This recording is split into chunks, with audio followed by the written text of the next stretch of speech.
जंगल में कुछ दिनों से लगातार बारिश हो रही थी, जिसके कारण सारे जंगल में बारिश का पानी जमा होने लगा। अरे बाप रे! अगर कुछ देर और बारिश होती रही तो हमारा क्या होगा? यही सोचकर टुनी चिड़िया अपने मन में घबरा रही थी।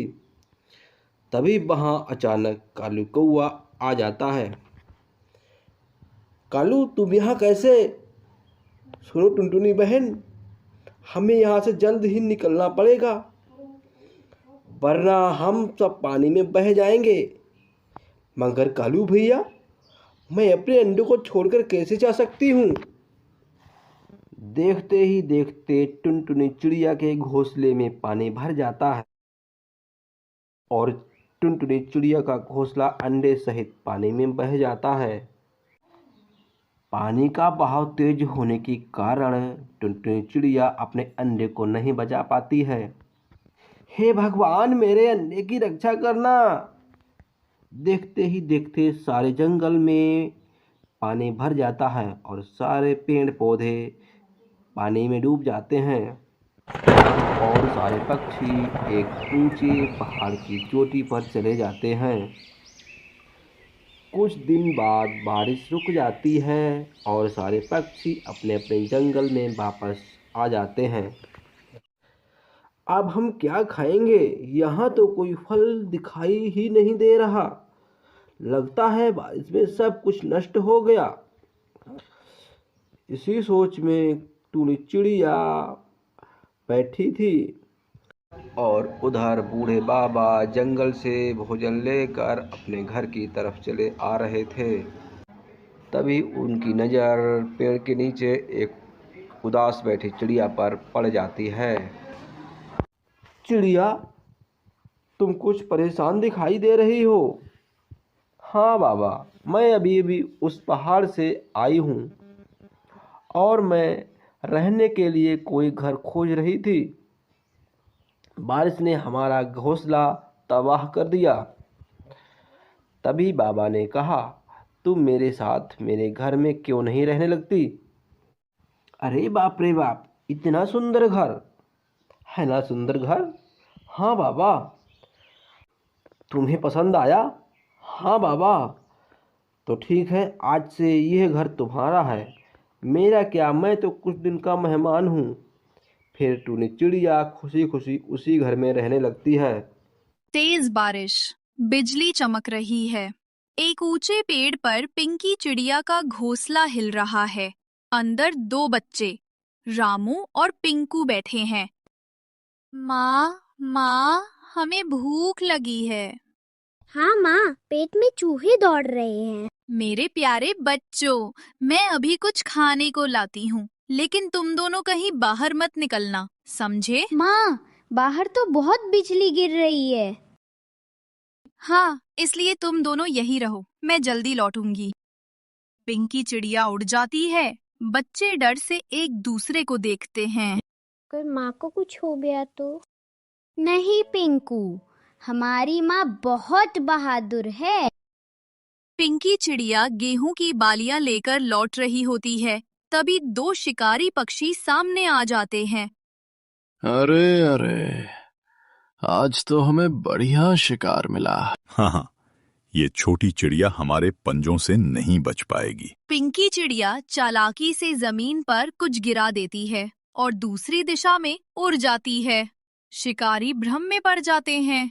अरे, वो तो गायब हो गई। शायद बिजली की चमक में खो गई। पिंकी राहत की सांस लेती है, लेकिन बारिश और तेज हो जाती है। वो एक पेड़ की डाल पर बैठ जाती है, भीगी और थकी हुई।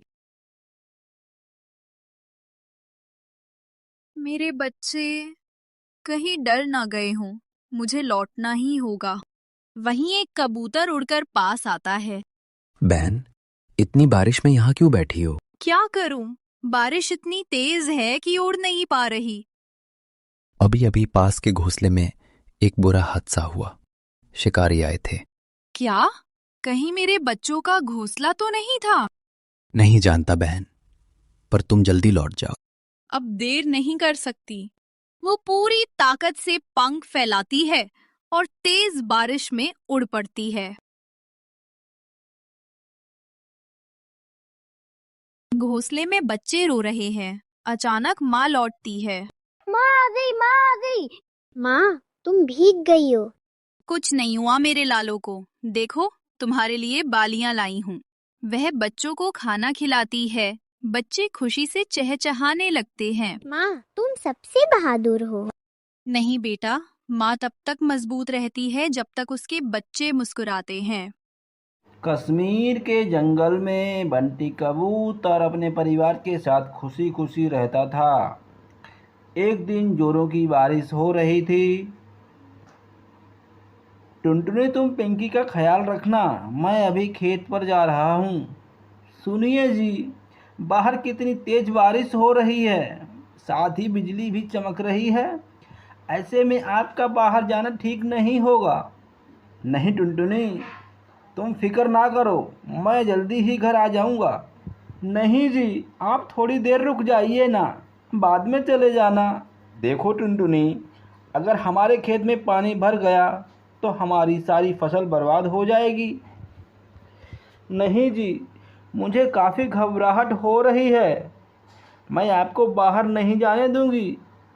देखो टुनटुनी, जिद मत करो, वरना हम बर्बाद हो जाएंगे। बंटी कबूतर टुनटुनी चिड़िया की एक नहीं सुनता और वह बारिश में खेत देखने चला जाता है। अरे नहीं, ये क्या हुआ, पूरे खेत में पानी भर गया, हमारी सारी फसल पानी में डूब कर नष्ट हो गई। हे भगवान, ये तेरा कैसा इंसाफ है, हम गरीबों पर कुछ रहम करो। बंटी कबूतर रोते हुए घर वापस लौट रहा था। तभी अचानक जोर से बिजली कड़की और बंटी कबूतर बिजली की चपेट में आने से उसकी वहीं मौत हो गई। कुछ समय बाद बारिश रुक जाती है। पिंकी बेटा, तुम घर पर ही रहना, मैं तुम्हारे पापा को देखकर अभी आती हूँ। ठीक है मम्मा, जल्दी आना, रात होने वाली है, वरना मुझे डर लगेगा। अच्छा बेटा, मैं जल्दी ही घर आ जाऊंगी। इतना कहकर टुनटुनी चिड़िया बंटी कबूतर को देखने खेत पर चली जाती है। बंटी कबूतर को देखकर टुनटुनी चिड़िया की आंखों में आंसू आ जाते हैं। उठो जी, आपको क्या हो गया, आपने तो कहा था मैं जल्दी ही घर आ जाऊंगा। हे भगवान, ये तूने क्या किया, तूने तो मेरी दुनिया ही उजाड़ दी। मेरे साथ ये अन्याय क्यों किया, मेरा सब कुछ तूने लूट लिया। टुनटुनी चिड़िया वहीं बैठी बैठी रो रही थी। कुछ पक्षियों ने और फिर कुछ दिन बीत जाते हैं। देख टुनटुनी, या तो मेरा कर्जा दे दे, वरना तुझे ये घर खाली करना पड़ेगा।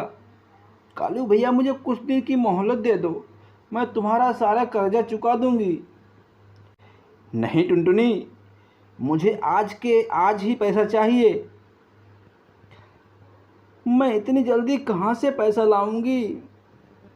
ठीक है, मैं तुझे कुछ दिनों की मोहलत देता हूँ, वरना तुझे ये घर खाली करना पड़ेगा।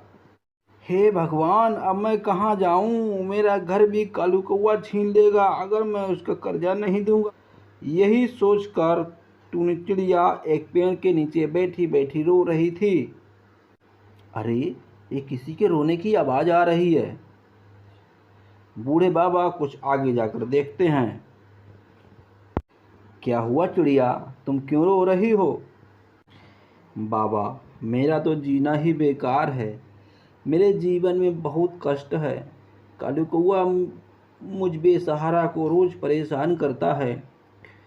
टुनटुनी चिड़िया बाबा को अपनी सारी कहानी सुनाती है और बाबा टुनटुनी चिड़िया की जीवन गाथा सुनकर कहते हैं, टुनटुनी, तुम चिंता ना करो, ये मेरे पास कुछ आम के बीज हैं। ये कोई साधारण बीज नहीं, बल्कि ये जादुई आम के बीज हैं। इन्हें ले जाकर तुम अपने खेत में बो दो, फिर इन बीजों का चमत्कार देखना। ठीक है बाबा, मैं ऐसा ही करूँगी। फिर टुनटुनी चिड़िया अपने खेत में आम के बीज बो देती है और कुछ दिनों में आम के पेड़ों पर सुंदर सुंदर आम लग जाते हैं। अरे वाह, ये तो वाकई जादुई आम के पेड़ हैं।